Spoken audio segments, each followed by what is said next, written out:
What's going on, everybody? You've got the cardboard coach here with your boy, Coach Co. And team, today we got a very special guest on the podcast here. We've got Greg Longto. I think I got it right, even though I butchered it a little bit. How you doing today, man?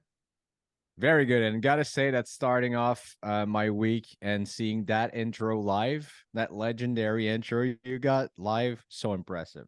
I appreciate it. I should also mention right off the hop that you are part of is it Show des Cartes is how you pronounce it, right? And that's Yeah, it's French for card show. yeah, perfect. So just Podcast. launched a podcast, about 2 years ago and was wondering how I could name it. And I was, running names through my head and I was like, why not just take card show de cartes in French? So card is carte. Like, how is it in Portuguese? Is it carta? Is it how you name it or whatever? Like Carthage. Cartes. So Yeah. yeah. So Yeah. it's show the carte. I love it. That's So it. I was super excited to have you on. I mean, we have similar values on a lot of things.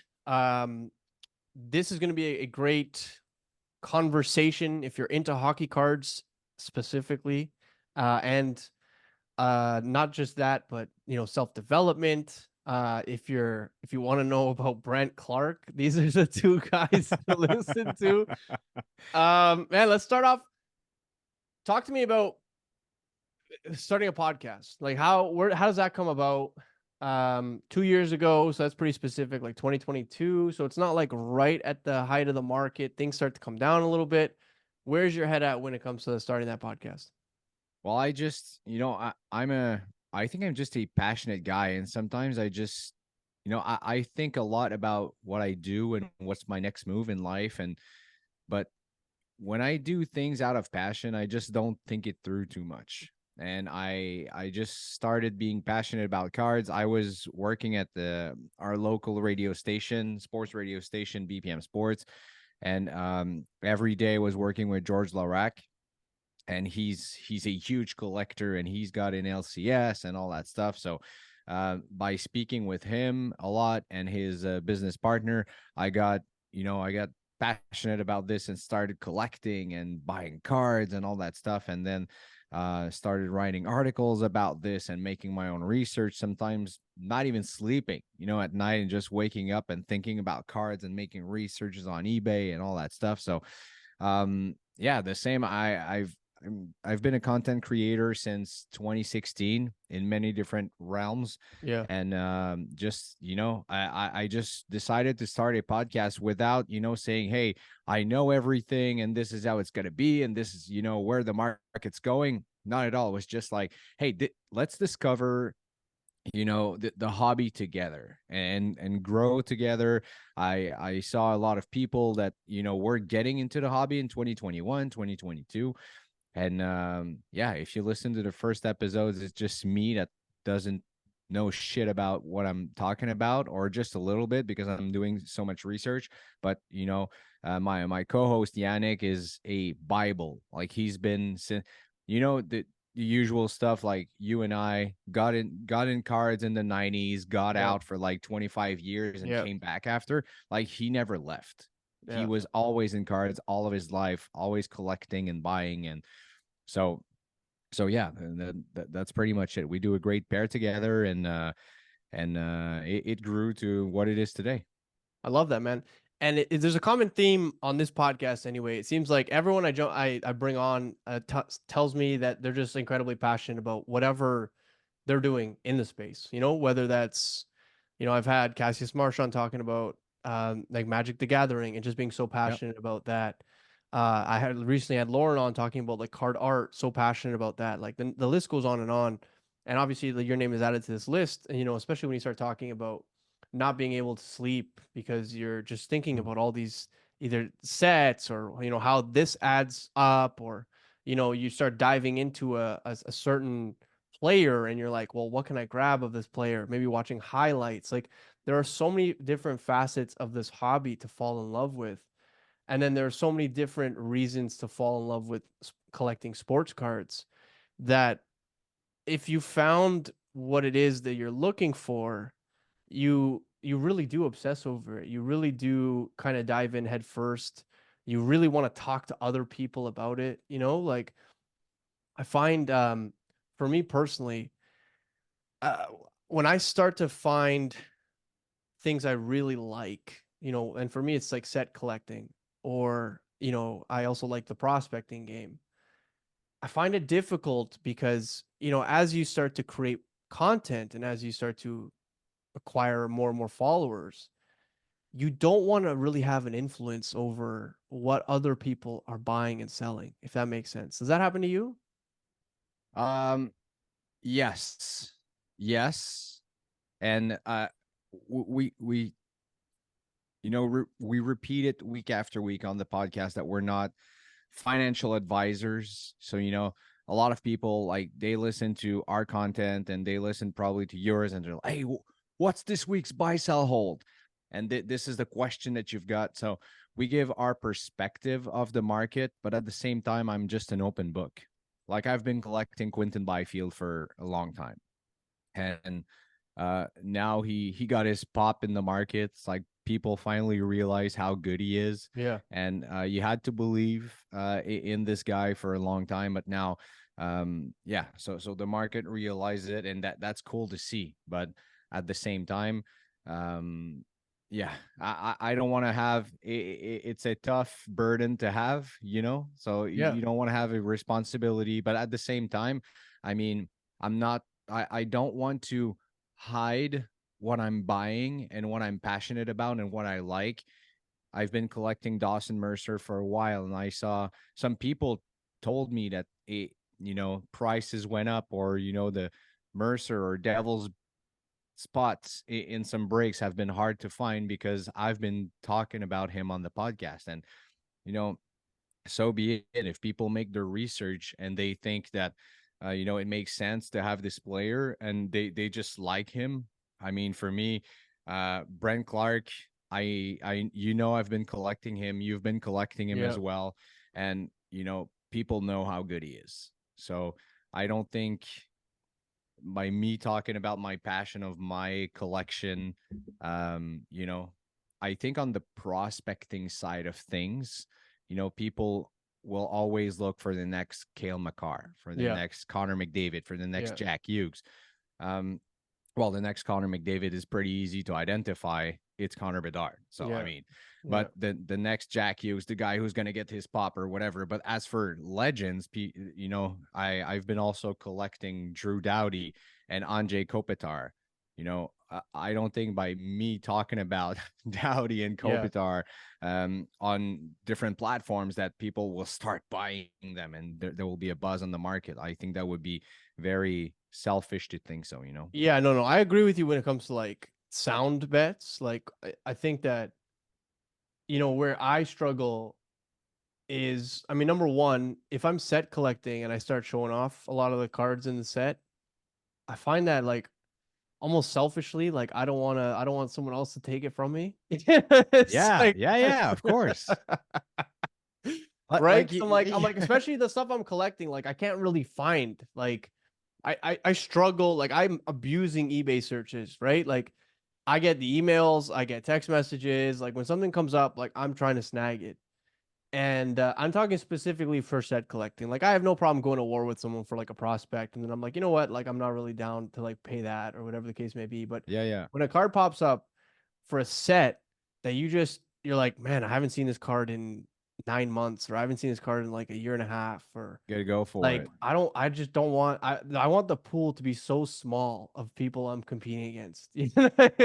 Yeah, there's that side, but it's always it's a two-edged sword for me, because sometimes you'll get you see the prices going up, you see the hype, like Brent Clark when in SP Authentic, it was almost impossible for me to buy his spots in any breaks, or his cards. There was a major hype and all that stuff, but at the same, At the expo his SBA was like or his Future Watch autograph was like 350 or something. I was like, man, what, yeah, like this is the craziest thing I've ever seen. And at yeah, that there time was I a think he huge had hype. like 6 points in the AHL. I was like, oh, what are you guys doing right now? Stop. Yeah, the huge hype, It's like, huge rookie hype. But I like the fact that Upper Deck paired, the Toronto Expo with SB Athletics released twice this year. yeah. But at the same time, and I'm still sorry for this, Coach Co. I'm sorry, but the Future Watch Auto Patch 1 of 1, a guy that listens to my I was podcast gutted. sent I was gutted. sent it to me, and he was like, "Hey man, you got to get this card." I was like, "Where is it?" I couldn't have this card in my collection. So at the same time, yes, it creates a hype. People will listen, and some of them will take a chance on some of these prospects. But at the same time, some others are like, "Hey man, this card's got to be in your collection, dude."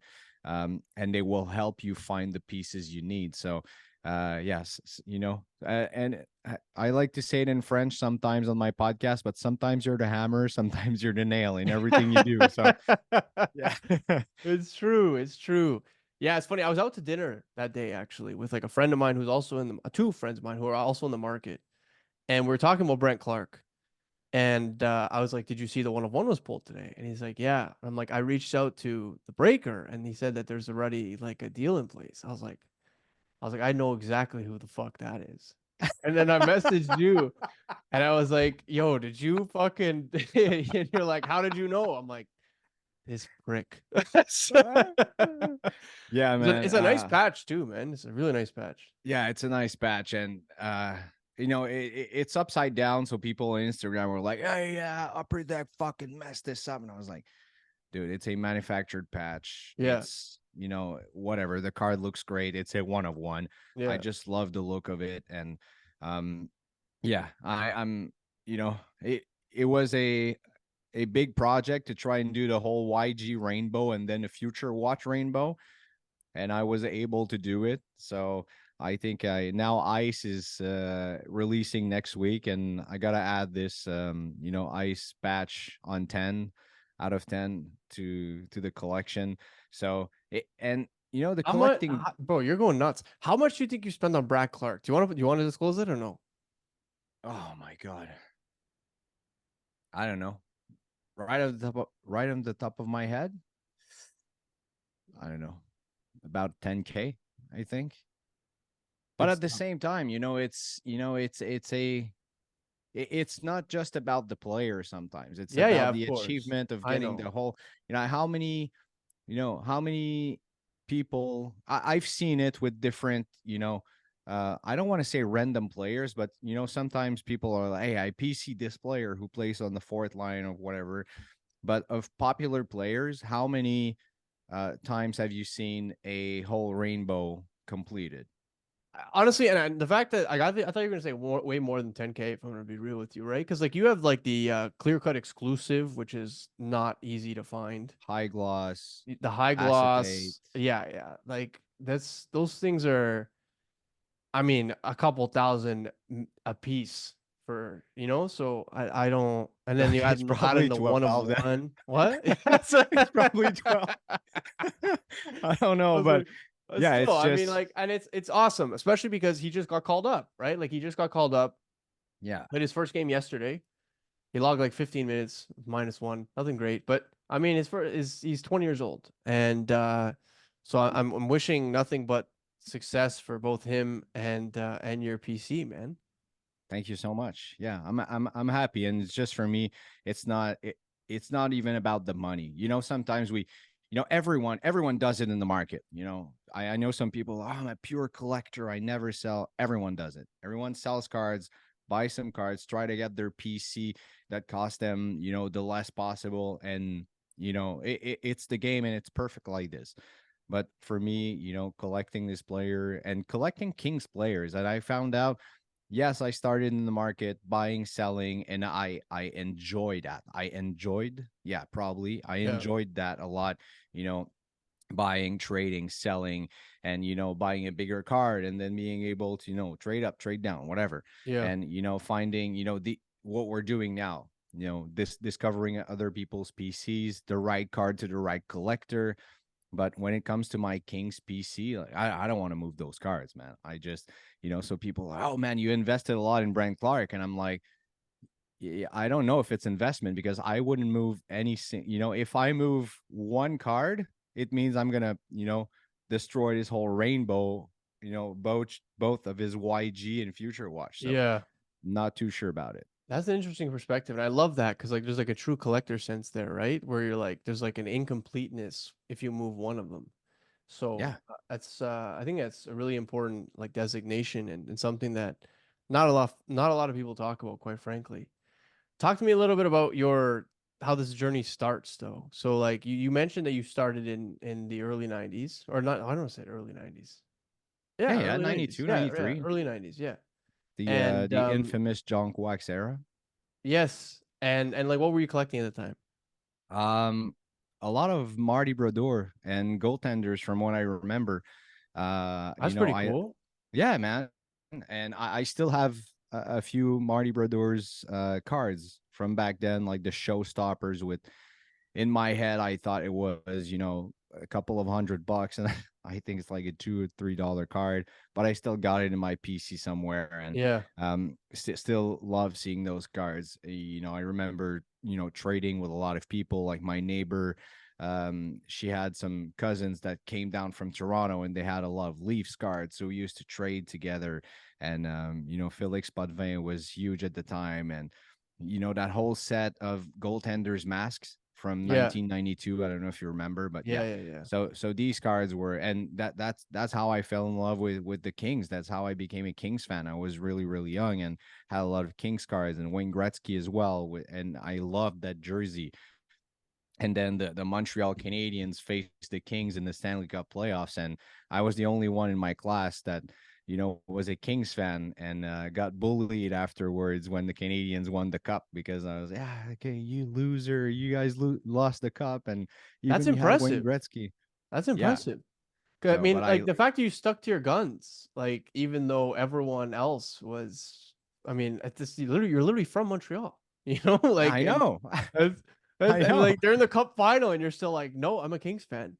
But I mean, I still, I've always been a Kings fan, will always be. But I mean, I was the first to be super happy when the Canadians were in the Stanley Cup Finals 2 years Yeah, ago, yeah, and so we're here. You got to live with the hype. If I was living in Toronto, pulling for another team, you want the Leafs to do well. You look yeah, at the city buzzing, everyone happy. So you want to yeah. live that, especially working in sports media full time. So you just ride the wave. So that's how I got into collecting, and then just like pretty much a lot of people left the hobby and came back working with George and Joanne every single day. And yeah, it's just I don't know how it my girlfriend still is still very, I don't know if she's discouraged or impressed by everything I've built in so little time, like knowledge and Yeah, I don't want to say expertise, but all the research I'm doing, and yeah. yeah, how I got invested so fast in that world, in the hobby that we live in. But yeah, that's it. How is it working with George Laroque? Or like, does he have any cool stories? Well, of course, but I mean, the guy is a pure gem. He's always happy, always smiling. He's super intense. So yeah, it's just a lot of fun. He became a very good friend of mine. He's one of the most generous humans I know. And yeah, it was funny because I work with him in the studio in Montreal, so we're just now we're not working on the same radio show together, but we're still a small family Yeah, at BPM Sports. And he came to visit at the Toronto Expo. I think it was in April. Yes, it was in April. And he was like, "Hey, let's go see some friends." And I don't think we were able to have three steps before someone stopped him. And I was, man, George is a freaking legend here, man. It was crazy. I love So that, man. yeah, he's super genuine, super generous. He's a outstanding human being, and yeah, one of the best humans I know. Talk to me about sports radio. Like, how did you decide that you were gonna pursue that career path? It's very funny how it started, because how I was competing in CrossFit at the time, Yeah. and I just you know, one day, when I hit 30 years old, I decided that after 5 years giving everything I had to CrossFit and try to compete, and it was early 2010, so 2013 to 2015, something like that, and um people were very intense and trying to make their way. And even though CrossFit is a sport that if you train hard and commit to the sport, it takes a lot of time and dedication. And I with a career and personal life, I couldn't commit that much, so I just stopped competing in a very big local competition with about 1,000 athletes. They called me and they said, the competition is coming in September. And I said, you know what, not interested, man. I'm not competing anymore. And they said, no, we want you to MC the the event. Me? So, yeah, we we think that'd be a nice touch, and you'd be kind of good to do that. It's like, okay. So I said yes. And you know right when I had the mic and I started doing that MC thing, it clicked right away. So just like with cards, and actually all of this led to cards. And I started MC local competitions, international competitions as well, traveling to MC. And the local radio station that I was working at before then as a sales rep, they called me back and they said, hey, you know what, we have this fitness show coming and we probably need someone you know to host the show. And it's like, Yeah. okay, why not? So I started there and hosting like a fitness show that was aired on the weekends, once a week for 1 hour. And then trying to help the different shows during the pandemic, saying, hey, I'm available, I'm here, so if you need, just call. And so just starting to talk about different sports, hockey, football, baseball, whatever.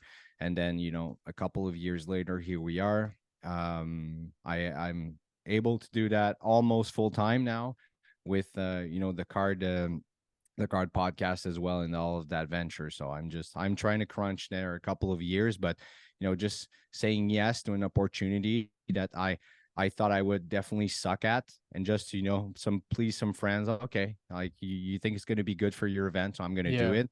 And then discovering a passion, and yeah, let's face it, a talent as well. Did you have any previous experience with emceeing or Never. talking There was publicly?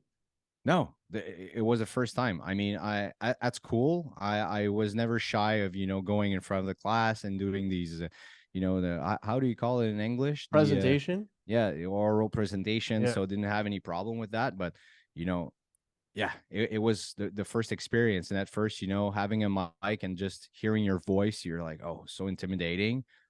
And couple of minutes after, people came to see me and like, hey man, is this your first time? Yeah. It's like, oh, cool. So you realize that when they ask the questions, like, oh, I sound like I have a bit of an experience or something. Yeah. And no, man, it's yeah, it was a great, a great how can I say that?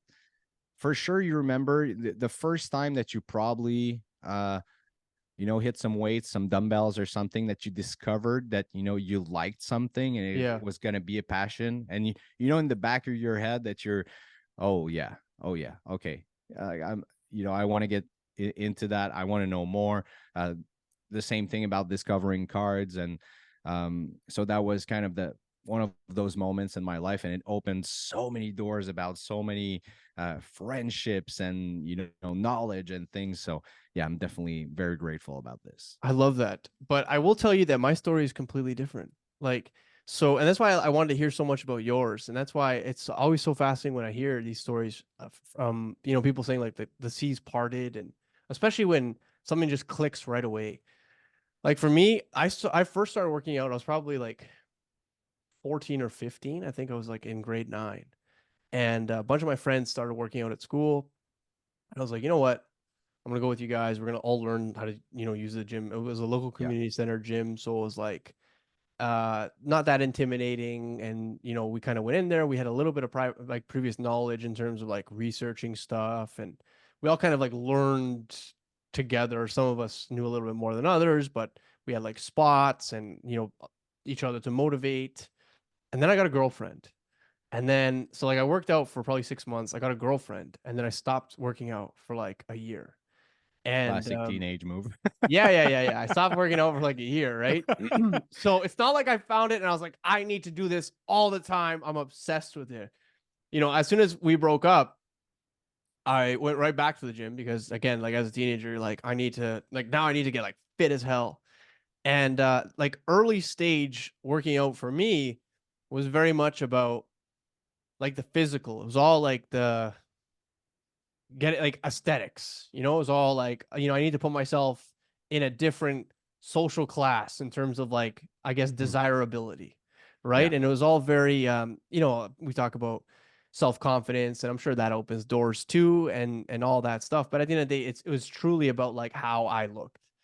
And then as I continued to work out, it wasn't until I was probably like 18 or 19 where someone had suggested that there was a vacancy at local Good Life Fitness, and they're like, you should apply for a trainer. And I was like, I really I don't want to do it. He's like, or she's like, you already help people, like you should just do it. And I was like, I don't want to, like, I feel like people just, they're in whatever reality that they're in, and I don't want to force anyone to change, and it's so hard to change old patterns of behavior. And they're like, just try it. If you don't like it, you can just be like front desk. And so I tried it, and I in that moment I discovered actually more about working out than I had in the first like 6 years or 5 years or however long it was. And it was like, for me, working out became about, the more I learn about myself, the more I can help other people learn about themselves. And that's kind of like where my passion for working out, that's where the sustainability came from, right? Like that's where and then over the course of time, I found myself more and more frequently, when I'd pass by a mirror or put on a piece of clothing, I was like less critical about like how I looked and felt. And Yeah. so I guess it was like that progression over time where I almost didn't even realize that I was doing something that I was so passionate about, for me. But how it started off as something completely different is interesting. And like it's like it's a at the end of the day, both of us still found like something we were passionate about and just kind of like went into it. But I think mine was like a slow burn, and just like different realizations along the way, and that progression, and how things kind of start one way, and then they eventually, if it's going to be in your life for a long period of time, like you kind of have to find a sustainable uh like the sustainability element, Rhythm.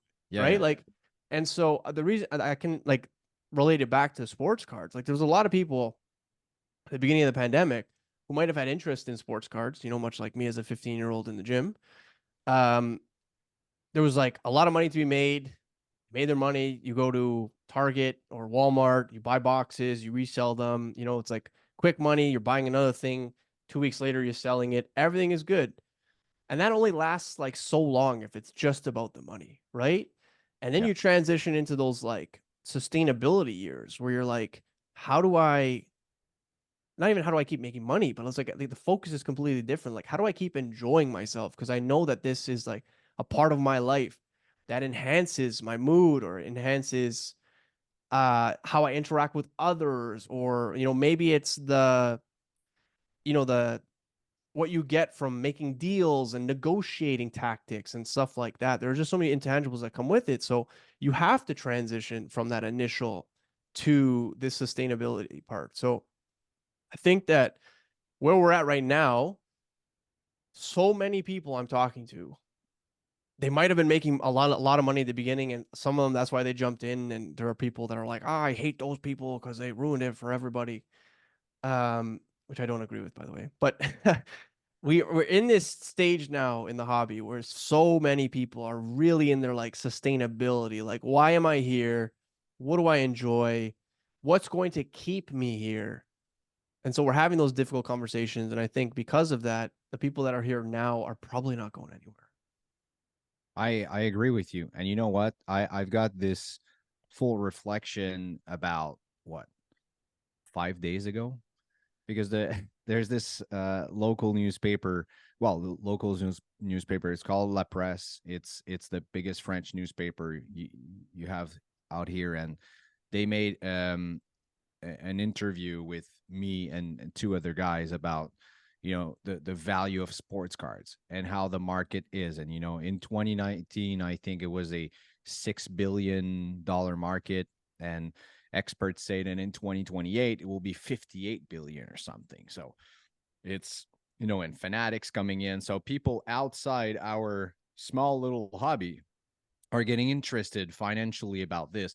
So the journalist, invited us over, and we bring our PCs, and he was looking at it, asking questions, and of course, a lot of this was about the money in the Always. sports cards. Yeah. So, and he was talking also about passion and all that stuff. But in the article he wrote, sorry about that, Don't worry, you're good. that was written, he said, and I said at a certain moment, yes, sometimes you flip cards, and I was very lucky to flip a one card for a lot of money. So I bought myself plane tickets to Australia for me and my girlfriend. Amazing. And he wrote in the articles, sometimes there's some profit that can be made, going to just buy plane tickets or whatever. I don't know. I don't want to translate it.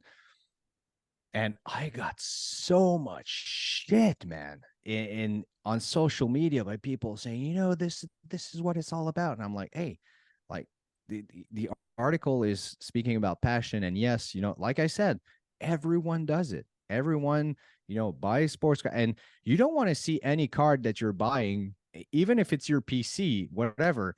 Like you buy a Kopitar, a Clark, or whatever. You don't want that card to drop 80% value. Yeah. So, anyway, and for me, I'm still here and I'm not going anywhere. Like I said, we talked about the passion of, collecting this, completing a rainbow. You complete your sets. It's amazing.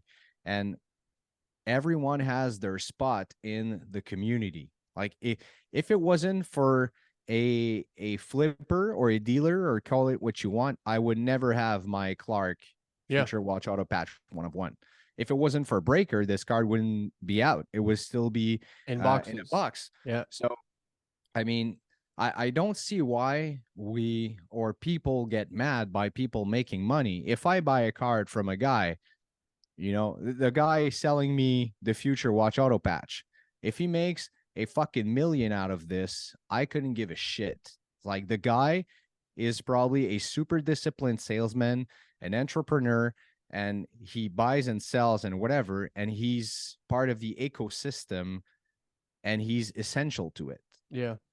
If a collector like you doesn't exist, I mean, who would sell all these cards to finish sets and whatever? So, I mean, harmony. Can we have harmony in that hobby? It's already small enough. Like, if we tear each other apart, and that reflection for me, all of that going back to, I reflected, hey, what's making me happy? Is it making me happy to go on all of these Facebook groups and seeing the freaking laughing emoji at every single Connor Bedard card that is posted in there? Yeah.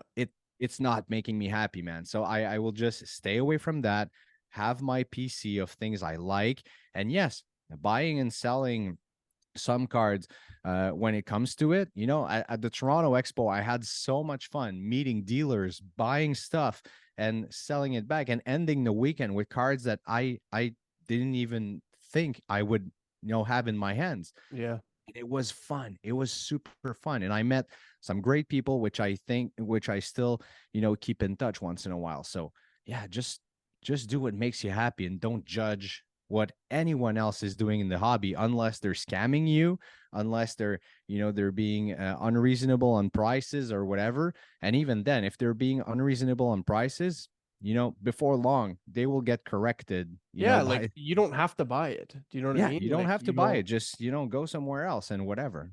So Yeah, it's interesting because I mean to your point, like there is an ecosystem and everyone is a part of that ecosystem. And I've had this conversation with people when they're like, why don't you rip? Like if you don't rip, then or if no one ripped, then there'd be no singles. So like you have to rip. I'm like, just because someone needs to rip doesn't mean it has to be me. Like I don't enjoy ripping. I don't get a thrill out of opening a pack and getting nothing or opening a same, box out of getting nothing. Like that doesn't do same, anything for me. And they're like, "Well, that's what the hobby's about." And I'm like, "Well, who are you to say like what the hobby is about though?" Because like it's been a different experience for everybody. Like growing up, we never bought hobby boxes. Like I never was gifted a hobby box. I was given individual cards, and I'd go to like my local card show. It wasn't even really a card show. It was just kind of like it was a setup in the back of a mall.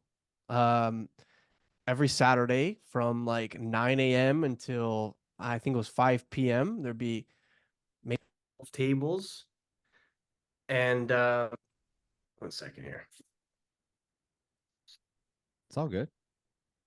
So I was in the back of a mall and there was probably like 12 tables.